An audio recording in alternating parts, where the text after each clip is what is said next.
On September 10th, the morning of my 7th birthday, I came downstairs to the kitchen where my mother was washing the dishes and my father was reading the paper or something. And I sort of presented myself to them in the doorway, and they said, "Hey, happy birthday." And I said, "I'm 7." And my father smiled and said, "Well, you know what that means, don't you?" And I said, "Yeah, that I'm going to have a party and a cake and get a lot of presents?" And my dad said, "Well, yes. But more importantly, being 7 means that you've reached the age of reason, and you're now capable of committing any and all sins against God and man." Now, I had heard this phrase, age of reason, before. Sister Mary Kevin had been banding it about my 2nd grade class at school. But when she said it, the phrase seemed all caught up in the excitement of preparations for our first communion and our first confession, and everybody knew that was really all about the white dress and the white veil. And anyway, I hadn't really paid all that much attention to that phrase, age of reason. So I said, yeah, age of reason. What does that mean again? And my dad said, "Well, we believe in the Catholic Church that God knows that little kids don't know the difference between right and wrong, but when you're 7, you're old enough to know better. So you've grown up and reached the age of reason. And now God will start keeping notes on you and begin your permanent record." And I said, "Oh, wait a minute. You mean all that time up till today, all that time I was so good, God didn't notice it?" And my mom said, "Well, I noticed it." And I thought, how could I not have known this before? How could it not have sunk in when they'd been telling me all that being good and no real credit for it? And worst of all, how could I not have realized this very important information until the very day that it was basically useless to me? So I said, "Well, Mom and Dad, what about Santa Claus? I mean, Santa Claus knows if you're naughty or nice, right?" And my dad said, "Yeah, but honey, I think that's technically just between Thanksgiving and Christmas." And my mother said, "Oh, Bob, stop it. Let's just tell her. I mean, she's 7. Julie, there is no Santa Claus." Now, this was actually not that upsetting to me. My parents had this whole elaborate story about Santa Claus, how they had talked to Santa Claus himself and agreed that instead of Santa delivering our presents over the night of Christmas Eve, like he did for every other family who got to open their surprises first thing Christmas morning, our family would give Santa more time. Santa would come to our house while we were at 9 o'clock high mass on Christmas morning, but only if all of us kids did not make a fuss, which made me very suspicious. It was pretty obvious that it was really our parents giving us the presents. I mean, my dad had a very distinctive wrapping style, and my mother's handwriting was so close to Santa's. Plus, why would Santa save time by having to loop back to our house after he'd gone to everybody else's? There was only one obvious conclusion to reach from this mountain of evidence.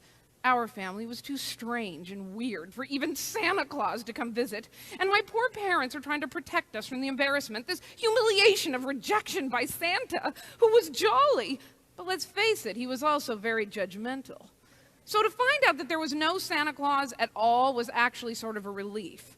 I left the kitchen not really in shock about Santa, but rather I was just dumbfounded about how I could have missed this whole age of reason thing.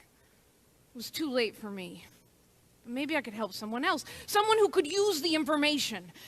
They had to fit 2 criteria. They had to be old enough to be able to understand the whole concept of the age of reason and not yet 7. The answer was clear. My brother Bill, he was 6. Well, I finally found Bill about a block away from our house at this public school playground. It was a Saturday, and he was all by himself just kicking a ball against the side of a wall. I ran up to him and said, "Bill, I just realized that the age of reason starts when you turn 7, and then you're capable of committing any and all sins against God and man." And Bill said, "So?" And I said, "So? You're 6. You have a whole year to do anything you want to, and God won't notice it." And he said, "So?" And I said, "So? So everything." And I turned to run. I was so angry with him. But when I got to the top of the steps, I turned around dramatically and said, "Oh, by the way, Bill, there is no Santa Claus." Now, I didn't know it at the time, but I really wasn't turning 7 on September 10th. For my 13th birthday, I planned a slumber party with all of my girlfriends. But a couple of weeks beforehand, my mother took me aside and said, "I need to speak to you privately. September 10th is not your birthday, it's October 10th. And I said, "What?" And she said, Listen, the cutoff date to start kindergarten was September 15th. So I told him that your birthday was September 10th, and then I wasn't sure that you weren't just going to go blab it all over the place, so I started to tell you your birthday was September 10th. But Julie, you were so ready to start school, honey. You were so ready. I thought about it. When I was 4, I was already the oldest of 4 children, and my mother even had another child to come. So what I think she understandably really meant was that she was so ready. She was so ready.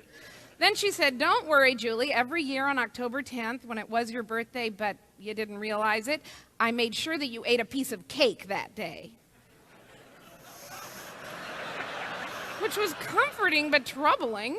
My mother had been celebrating my birthday with me without me. What was so upsetting about this new piece of information was not that I was going to have to change the date of my slumber party with all of my girlfriends. What was most upsetting was that this meant I was not a Virgo. I had a huge Virgo poster in my bedroom, and I read my horoscope every single day, and it was so totally me. And this meant that I was a Libra? So I took the bus downtown to get the new Libra poster. The Virgo poster is a picture of a beautiful woman with long hair sort of lounging by some water, but the Libra poster is just a huge scale. This was around the time that I started filling out physically, and I was filling out a lot more than a lot of the other girls, and frankly, the whole idea that my astrological sign was a scale just seemed ominous and depressing.